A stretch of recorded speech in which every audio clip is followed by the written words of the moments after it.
Épisode 30. Joseph et Roman, le retour à la maison. Le soleil déclinait doucement sur les petites routes du Luberon. Après plusieurs heures de trajet, la voiture familiale s'engagea enfin dans le chemin bordé de cyprès qui menait à la maison. Joseph, le front collé à la vitre, reconnut la colline Saint-Jacques au loin. Roman, assoupi contre son coussin de voyage, ouvrit les yeux au moment où Nougat, leur vieux chat tigré, traversait tranquillement la cour pour les accueillir. « On est rentré, » murmura-t-elle, à la fois soulagée et nostalgique. Ils revenaient de La Rochelle, où ils avaient passé une semaine de vacances inoubliables avec leurs cousins Ambre et Yannick, sable chaud, baignade salée, partie de cartes au camping, et même, de loin, la silhouette mystérieuse de Fort Boyard, aperçue un matin depuis la jetée. Mais maintenant, c'était la fin. Pas seulement celle des vacances. Celle de toute une saison d'aventure. Retrouver les repères. En sautant du coffre, Joseph reconnut l'odeur de lavande séchée accrochée au mur chaud de la maison. Roman, elle, s'élança directement vers le vieux figuier au fond du jardin. « Les figues sont mûres » cria-t-elle. Joseph la rejoignit avec un sourire. Ils en cueillirent 2 ou 3, les doigts collants, les lèvres sucrées. Comme si rien n'avait changé. Pourtant, tout avait un peu changé. Ils avaient grandi. Juste un peu. Les souvenirs s'installent. Le soir venu, dans leur chambre remplie d'objets familiers, ils ouvrirent chacun leur carnet de voyage.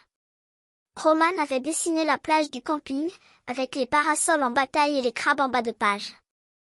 Joseph avait écrit, en majuscule, le jour où Alexandra Vohen avait eu Fort Boyard, souligné 3 fois.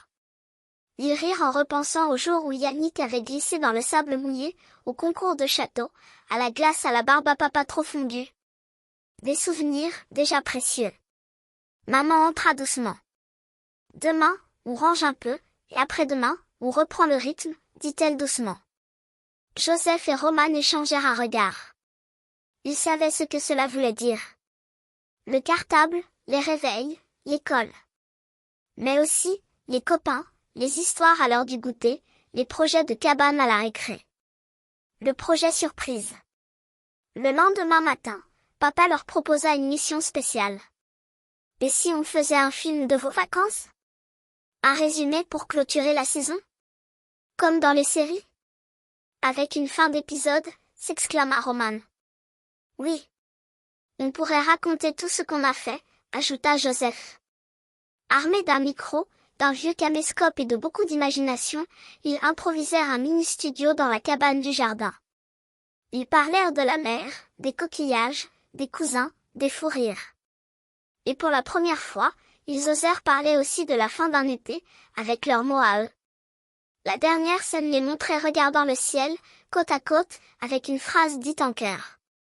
Fin de la saison 1, mais l'aventure continue. Un coucher de soleil pour dire au revoir. En fin de journée, toute la famille monta sur la colline pour admirer le coucher de soleil. Joseph tenait une branche de romarin, Roman portait un pull trop grand piqué à maman. Le ciel s'embrasait de rouge et d'or.